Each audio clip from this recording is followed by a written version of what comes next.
Hello et bienvenue dans une nouvelle vidéo. Aujourd'hui, je vais vous montrer les produits que j'ai terminés récemment. Alors, il y en a beaucoup, carrément, ça déborde de la boîte. Ça fait un moment que je pense à filmer cette vidéo parce que je vois que ça se remplit et que j'ai de quoi faire. J'essaye d'avoir toujours un minimum de produits, ça sert à rien de faire une vidéo empties avec 3 flacons vides. Et là, ouais, ça fait un moment que je me dis, tiens, je vais faire cette vidéo, sauf qu'à chaque fois, il y a d'autres vidéos que je fais entre temps où j'ai pas le temps. Et du coup, la boîte se remplit et maintenant, la boîte déborde. Il y a un petit peu de tout, il y a des soins pour les cheveux, des soins pour le corps un peu divers. Il y a des soins pour le visage et il y a même un petit peu de maquillage. On commence avec les produits pour les cheveux et j'ai un shampoing et un pré-shampoing de la marque Monday. C'est leur gamme volume. C'est des shampoings que j'avais achetés un petit peu au hasard, je n'avais jamais entendu parler, mais je cherchais des nouveaux shampoings vu que mes shampoings préférés de chez Elseve ne sont pas cruelty free. Cette marque disponible chez Kruidvat l'était à un prix raisonnable. Je dois avouer que le packaging, je le trouvais très sympa. Finalement, le packaging est pas si pratique parce que ce genre de pompe, je trouve ça un peu chiant. Alors ça a l'air comme ça pratique parce qu'effectivement, hop, vous pompez un peu de produit et ça sort. Sauf que la pompe est pas si efficace, il faut bien attendre qu'elle remonte pour réappuyer. Donc moi ça m'emmerde un peu. Finalement, un bon vieux tube, vous appuyez, vous avez le produit qui sort, c'est tout aussi bien. Surtout que là, j'ai l'impression que parfois il en reste un petit peu et contrairement à un tube où on peut appuyer pour avoir la dernière goutte, et encore, là c'est vraiment compliqué. Donc en termes de packaging, même si a priori hyper pratique et vachement cute, tout compte fait, pas si pratique que ça. Très mignon quand même. En termes de produits, de shampoing, j'ai rien de négatif à dire si vous voulez. C'est un shampoing qui a lavé mes cheveux, c'est pas un shampoing où mes cheveux étaient gras après ou avaient une texture bizarre ou quoi. J'ai pas l'impression qu'il ait fait un truc en plus que juste laver mes cheveux.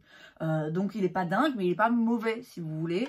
Après, ce qu'il y a de bien, c'est qu'en effet, il n'y a pas de sulfate et de tout ce genre de produits qu'il y a souvent dans les shampoings et qui sont mauvais pour les cheveux. Donc c'est vrai que c'est meilleur, mais moi c'est pas a priori quelque chose qui m'inquiète particulièrement. Bien que, vu que je viens de me faire couper les cheveux et que je sais qu'ils sont en meilleure santé, peut-être que voilà, je devrais rester sur ce genre de shampoing sans sulfate et sans produits trop nocifs. J'en ai d'autres, hein, j'en ai d'autres que j'ai déjà entamés de la marque, mais une autre gamme, la gamme plutôt pour lissage, je pense, qui sont bien aussi. Je vois pas de différence hein, entre ceux-là et ceux-ci et ceux que je suis en train d'utiliser. Pas vraiment de différence dans le résultat final. C'est des shampoings, c'est pas mauvais, hein, c'est cruelty free, c'est pas cher, c'est disponible dans mes Kruidvat, donc c'est très bien. Mais ouais, c'est des shampoings quoi. Toujours en shampoing et après shampoing, j'ai ce petit duo de chez Day que j'avais acheté au Sephora US quand j'avais été à New York. Je les ai utilisés principalement quand je me douchais à la salle de sport parce que du coup comme c'est des petits formats c'est hyper pratique. Alors j'avais l'impression que le shampoing quand je l'utilisais, mes cheveux regraissaient peut-être un petit peu moins vite. Donc ça c'est bien. Après, il n'y a rien qui m'a marqué non plus, très franchement, et du coup je suis un peu déçue. Alors l'odeur était sympa, l'odeur est un peu, c'est un peu agrume comme ça, très agréable, l'odeur est bien.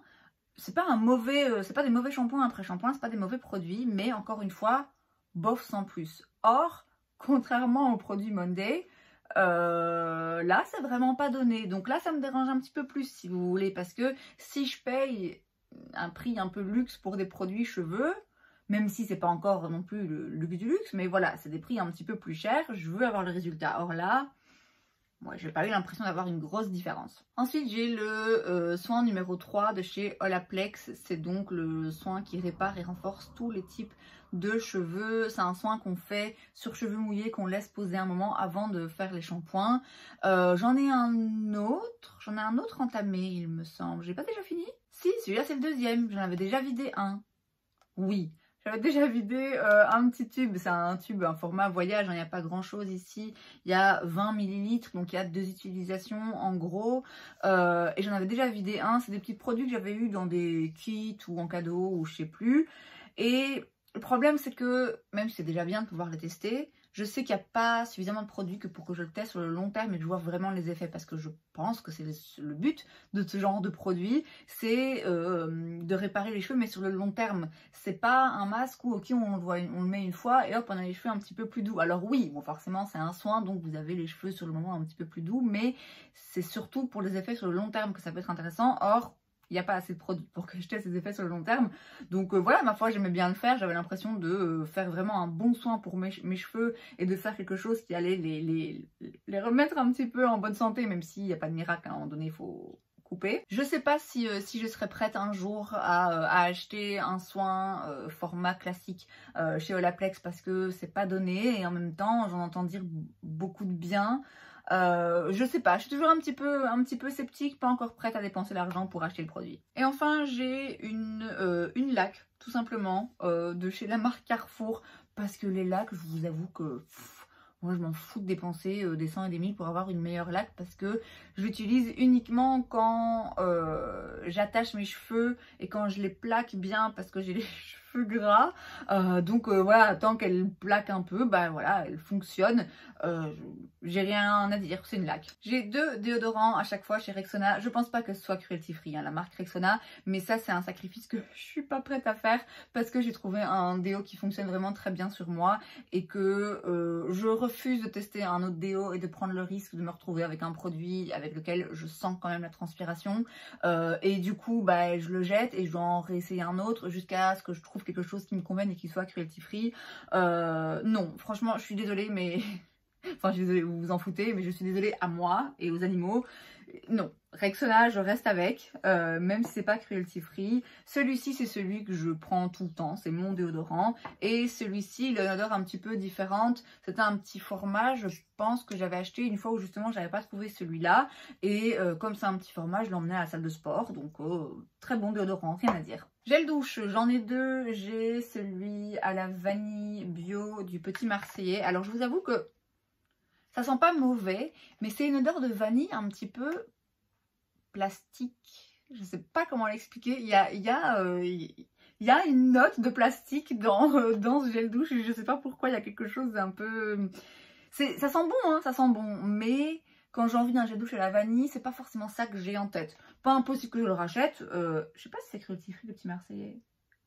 Bref, je vais pas courir pour le racheter, mais voilà, c'est un gel douche quoi. La mousse pour la douche par contre de chez Rituals, qui ça je sais est cruelty free. Là c'est le Rituel de Sakura, c'est Sandrine qui me l'avait offert. Alors l'odeur ça va, c'est pas mon odeur préférée. Je dois avouer que chez Ritual, les quelques fois où j'ai été, j'ai senti les odeurs. C'est pas des odeurs qui moi me parlent particulièrement. Donc c'est pas mon odeur préférée, mais c'est discret. C'est franchement assez léger. C'est pas non plus un truc hyper entêtant où on sent que ça sur sa peau. Voilà, une fois que vous vous êtes rincé et que vous vous essuyez, voilà, vous sentez pas hyper fort cette odeur. Et c'est quand même une odeur assez légère, douce et agréable. Je l'ai beaucoup emmené du coup à la salle de sport puisque comme ça mousse bien, j'ai pas besoin d'avoir, vous voyez, une fleur de douche. Donc très pratique pour ça. Petit format très pratique aussi. Je pense pas que je vais courir en racheter parce que j'ai trouvé des mousses comme ça chez Kruidvat qui du coup coûtent beaucoup moins cher.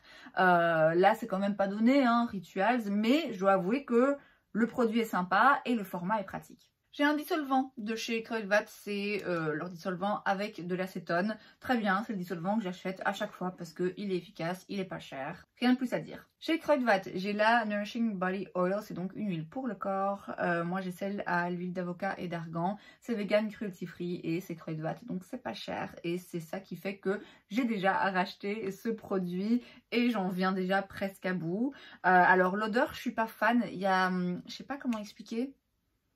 Il y a un truc dans l'odeur, ouais, au début je trouvais pas ça très agréable. Je m'y suis fait très franchement parce que c'est pas non plus hyper entêtant, hein, ça passe. Et je vous dis, je l'ai déjà racheté, donc la preuve que l'odeur, je m'y suis faite. En termes de packaging, c'est vraiment pas idéal, ça coule pas mal. Donc moi quand j'utilise dans ma salle de bain, elle la laisse toujours debout. Mais à emporter... Vous voyez, j'en ai déjà partout. À emporter vraiment, ça c'est pas possible, ça va couler partout. Mais je vous dis, c'est une huile, elle fait ce qu'elle est censée faire, donc je la rachète. Dans la marque Heirloom, j'ai une crème pour le corps et pour les mains. C'est la senteur bois de santal et pamplemousse. Voilà, je cherchais le mot, c'est pamplemousse. Alors l'odeur, au début, en effet, le bois de santal, on le sent. Hein. Alors il y a une petite note peut-être de pamplemousse derrière, mais moi je sens principalement le bois de santal. Et au début, je me disais, ouf, c'est un petit peu fort comme crème. Et finalement, ça sent bon. C'est un peu une odeur mixte, hein, franchement. Je l'ai utilisé quand j'allais au sport. Encore une fois, puisque petit format, donc pratique à emporter. Et c'est drôle parce que maintenant, du coup, quand je ressens Quand je sens l'odeur, ça me retransporte à ces quelques semaines pendant lesquelles j'ai utilisé ce produit quand j'allais à la salle de sport en sortant de ma douche. C'était une crème pour le corps, je vous dis, une odeur finalement agréable, contrairement à ce que j'avais pensé au début. Pas un mauvais produit, mais je pense que c'est un peu cher et ouais, j'ai pas remarqué que c'était une crème hydratante absolument dingue. Autre crème hydratante chez The Body Shop, c'était le yaourt pour le corps au lait d'amande. Alors l'odeur était sympa, pas ma préférée. De base, je cherchais une odeur encore plus discrète. La texture était vraiment sympa parce que c'est un yaourt, donc c'est vraiment très léger en texture, ça fond très vite, c'est frais, c'est agréable, c'est hydratant. Écoutez, franchement, de base, j'aurais vraiment pas été contre le fait de la racheter parce qu'en plus, je galère un petit peu à trouver une crème pour le corps qui me convienne. Alors, j'en avais, hein, Neutrogena, parfaite. Absolument incroyable, mais c'est pas cruelty free, ce qui est le cas de Body Shop. Et puis ben, maintenant ça n'existe plus, la marque n'existe plus, donc voilà, c'est dommage. Franchement, j'aurais pu la racheter sans problème, même dans d'autres senteurs, mais bah ce sera pas le cas. On passe aux soins du visage et différents produits, mais même combat. Le baume démaquillant à la camomille. Alors là par contre vraiment ça me chagrine parce que bon, la crème pour le corps, à la limite, c'est peut-être un petit peu moins important dans mon ordre de priorité de prendre soin de sa peau. Mais le baume démaquillant, je l'aimais vraiment beaucoup. J'avais trouvé un baume démaquillant qui avait détrôné le baume Beauty Bay que j'ai acheté sans cesse. J'adorais la texture. Et puis, ben voilà, hein. Ça n'existe plus. J'en ai encore un format mini que je suis en train d'utiliser, que je suis en train de vider. D'ailleurs, là, j'ai recommandé d'autres baumes démaquillants parce que ben, j'en ai plus et il n'y en a plus. Donc ça, ça franchement, c'est une grande perte. C'est un drame. Parce que vraiment, j'adorais ce produit. Donc voilà, malheureusement, c'est la dernière fois qu'on le voit. Toujours un baume démaquillant, pas le même budget, c'est le baume démaquillant Pro Collagène de chez Elemis. Je l'avais acheté à une époque en grand format il y a longtemps. Hein. Il y a longtemps, je pense que je l'avais acheté aux États-Unis. Je sais plus, bref. Parce que Tati Westbrook en disait beaucoup de bien. Beaucoup de gens en disaient beaucoup de bien. C'est un baume démaquillant qui est très bien réputé. Qui a une odeur un peu particulière, mais à laquelle on se fait très vite. Et c'est vrai qu'à l'époque, j'avais bien aimé. Mais je préfère de loin celui de chez Body Shop et aussi celui de chez Beauty Bay finalement. Celui-ci, alors il est agréable parce c'est vraiment un baume riche. J'ai envie de dire gras, mais c'est pas gras dans le sens où si vous avez la peau grasse, vous allez détester ça parce que du coup il est vraiment bien émollient, il va vraiment bien détruire le make-up et tout. Mais je préfère les autres. Je préfère les autres parce que celui-ci, oui, c'est bien qu'il soit épais, émollient et tout, mais du coup, je trouve j'ai l'impression qu'il s'émulsifie un petit peu moins que les autres quand même. Et puis, celui-là, si je le passe par-dessus mes yeux, il pique un petit peu. Et puis, il est beaucoup plus cher, en fait, il est beaucoup plus cher, donc ouais, moi, ça m'intéresse pas si un produit est beaucoup plus cher et qu'il est un peu moins bien. Du coup, c'est pas un flop, hein, c'est pas un flop, c'est un très bon produit, mais je pense pas que je le rachèterai. Un nettoyant maintenant au visage, c'est le Confidence in a Cleanser de chez It Cosmetics que, petit format, j'emmenais à la salle de sport et que j'ai vraiment bien aimé. Alors c'est rare qu'un nettoyant au visage me saute aux yeux parce que bien souvent, bon voilà, ça nettoie le visage. Tant que c'est pas un truc qui est pas assez moussant et où j'ai l'impression que ça fait rien. Et tant que c'est pas un truc qui me décape trop la peau, voilà, ça nettoie, ça s'émulsifie un peu, ok c'est bon, ça me va. Mais celui-ci, je dois avouer que je l'ai vraiment bien aimé. Je vous ai dit, hein, j'ai racheté des baumes démaquillants, je les ai commandés, j'attends qu'ils arrivent pour me démaquiller. Et j'ai pris un justement de cette gamme de chez It Cosmetics. Donc j'attends de voir ce que ça vaut. Mais franchement, le nettoyant, je l'ai bien aimé. C'est pas donné, a priori, cette marque. Donc c'est vrai qu'il y a toujours moyen de trouver un nettoyant qui est tout aussi efficace et qui est beaucoup moins cher. Pas impossible que je le rachète. Pas non plus ma top priorité. Ensuite, j'ai un masque pour le visage. C'est un masque anti-lumière bleue avec des antioxydants, hydrate. C'est quoi la marque? C'est, vous voyez, avec le petit panda là. Je sais plus c'est quoi parce que je pense que la marque était écrite sur le dessus du paquet. Bon, je sais plus. Je sais même plus où je l'avais eu. Je pense que je l'avais dans une box. Bon, c'est un masque en tissu. Voilà, c'est bien, c'est réconfortant, c'est agréable à faire.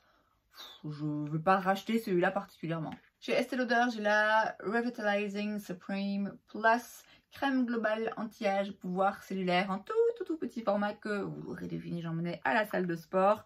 Rien de bien fou. Bon, après, il n'y avait pas grand chose à l'intérieur, hein, donc c'est pas non plus un produit que j'ai testé sur des semaines et où j'ai pu voir une différence sur ma peau. Voilà, c'est une petite crème hydratante. Je l'ai utilisée, je vous dis, plus pour le côté pratique du petit format. J'ai pas remarqué quelque chose de positif ni négatif. C'est voilà, une crème hydratante. Je vais pas acheter de produits Estée Lauder, ça c'est des petits échantillons, des trucs que j'ai en cadeau. La marque est pas cruelty free. Si je devais changer d'avis et me dire si allez je vais acheter un produit Estée Lauder dans les soins, ce serait le sérum Advanced Night Repair, une merveille. Ça non. En parlant de sérum, justement chez Bioeffect, j'ai le EGF sérum. Moi ici j'avais un format de 15 ml, alors ça coûte une fortune. Je sais plus combien c'était, mais en comparaison, je crois que le sérum Estée Lauder c'est 90, 100 € peut-être. Peut-être que maintenant c'est 100 € quand même. Mais j'ai l'impression que c'est moins de 100. À l'époque, il me semble que le sérum Estée Lauder c'était plutôt 80, donc peut-être que maintenant il est plus vers 90, n'importe. Celui-ci, je vous dis, je sais plus combien il coûtait, mais il me semble que c'est quand même vraiment plus cher. En plus, là, il y a 15 ml, donc c'est quand même pas énorme. Je suis pas sûre d'avoir vu une différence. C'était très agréable à appliquer. Franchement, il y a assez de quantité hein, quand même pour qu'on puisse le tester sur le long terme et voir les effets sur la peau. Et ouais, je sais pas, c'était agréable à appliquer. Ma peau était jolie le soir quand je finissais mes soins, mais ma peau est toujours jolie le soir quand je finis mes soins, vous voyez. Donc non, je vais pas racheter, de toute évidence, ça coûte une fortune. Je l'avais dans une box Call Beauty, sinon je l'aurais pas acheté. J'ai cru comprendre que c'était des produits très efficaces, de très bons produits. Oui, je suis pas convaincue, mais je suis pas déçue. C'est un sérum quoi. On passe au make-up et j'ai un autre produit. Écoutez, c'est une grande perte, c'est un drame, vraiment un drame. C'est la Vitamin Enriched Face Base de chez Bobbi Brown. C'est donc une base, c'est un primer, mais en fait c'est un tout en un. C'est vraiment primer et crème hydratante. Alors l'odeur, déjà, il y a quelque chose dans l'odeur qui me fait penser qu'il y a des similarités avec le masque à la rose noire de chez Sisley. Donc je sais pas ce qu'ils foutent là-dedans. Dans le masque à la rose noire, hein, évidemment, mais sûrement d'autres choses aussi. Et dans ce produit Bobbi Brown, il y a sûrement un ingrédient en commun qui donne cette odeur et qui fait que ces produits sont absolument dingues. Et je l'ai vraiment beaucoup aimé. Vous savez que j'ai beaucoup de primer et j'en ai vidé un. Alors certes, il n'y avait pas grand chose. Il y a 15 ml il me semble ici. Ouais, 15 ml. Donc c'est pas énorme, mais il y a quand même de quoi faire. Et malgré le nombre de primers, et notamment des primers hydratants que j'ai, toujours celui-là que j'avais envie d'utiliser. Je suis dépitée parce que Bobbi Brown, d'une part, ça coûte un pont. Là, j'ai un petit format parce que ça coûte cher. Hein. Et puis, c'est pas cruelty free. Donc, ouais, un drame, encore une fois. Franchement, si je pouvais... Je sais pas si je le rachèterais forcément tout de suite parce que j'ai, comme je vous dis, beaucoup de primer. Donc je me dirais c'est bien, on a fini un maintenant, travaille sur les autres. Mais à terme, je pense que je le rachèterais, oui, parce que c'est un très beau produit qui hydrate, qui offre une base parfaite pour le maquillage. Parfaite. Ouais, je suis vraiment très triste. Et enfin, j'ai deux produits à sourcils. C'est souvent les produits de maquillage hein, qui se retrouvent dans les produits vides parce que ça se termine un petit peu plus facilement que d'autres produits. J'ai tout d'abord le Micro Precise Eyebrow Pencil de chez Essence que j'aimais vraiment beaucoup, aussi bien en termes de texture que de couleur. La texture, j'aurais aimé qu'elle soit un rien plus sèche, mais franchement très bien. Ça coûte 2 € je crois ce produit pour les sourcils, donc je sais que je vais les racheter. Là je suis en no-buy, donc j'utilise les produits que j'ai et a priori j'ai pas besoin forcément de le racheter, hein. J'ai d'autres produits à sourcils, mais je sais que je les rachèterai parce que c'est un peu un infaillible qui fonctionne à tous les coups et encore une fois qui coûte vraiment pas cher. Et puis j'ai le Baby Hair de chez Woma dans la teinte 02, j'avais avant la teinte 04 qui était un petit peu plus foncée, un petit peu mieux pour moi et que j'avais vidé il y a déjà pas mal de temps. J'ai maintenant vidé la teinte 02 qui était bien aussi. J'aimais beaucoup la texture. Là c'était un petit peu plus sec, c'est vraiment pile ce que j'aimais. Je sais pas si ça existe encore ce produit, je sais pas si la marque.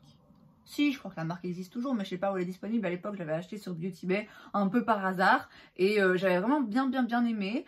Donc, si je pouvais la retrouver facilement, je le rachèterais. Mais voilà, j'ai pas besoin a priori pour le moment. Et j'ai failli oublier, on termine avec un petit échantillon de parfum que j'ai vidé. C'était un échantillon de parfum de Paradoxe que... Oh là là, j'adore. J'adore ce parfum, donc de Prada. J'avais hésité à l'acheter, j'avais eu envie de l'acheter pendant des mois et des mois et des mois et des mois. Et je me disais, oui, je l'achèterai plus tard parce que c'est vrai qu'un parfum c'est cher et que j'ai... Autant le maquillage ça va, mais le parfum j'ai toujours un petit peu plus de mal à me dire, ok, je vais dépenser 100 balles pour un parfum en sachant que j'en ai là, déjà, pas mal. Mais vraiment, il sentait très bon. J'avais très envie de me l'acheter et un jour en faisant des achats chez Paris XL, du coup à chaque fois en fait que j'allais chez Paris XL ou chez Sephora et qu'on me demandait si je voulais un échantillon, oui, Paradoxe de Prada s'il vous plaît. Donc là je l'ai vidé, c'est le dernier qui me restait.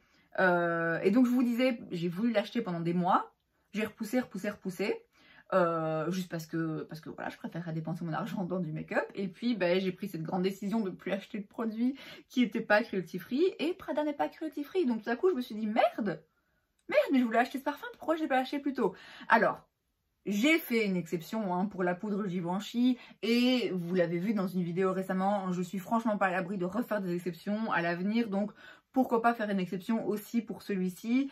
Mais voilà, les parfums, c'est toujours un petit peu plus compliqué pour moi de passer le pas et de dépenser l'argent, mais vraiment un très beau parfum que j'aime vraiment beaucoup. Et c'est donc tout pour cette vidéo, j'espère que ça vous a plu. Si c'est le cas, n'hésitez pas à laisser un like, vous pouvez aussi vous abonner à ma chaîne parce que c'est gratuit donc pourquoi pas. Et moi je vous vois la prochaine fois, bye.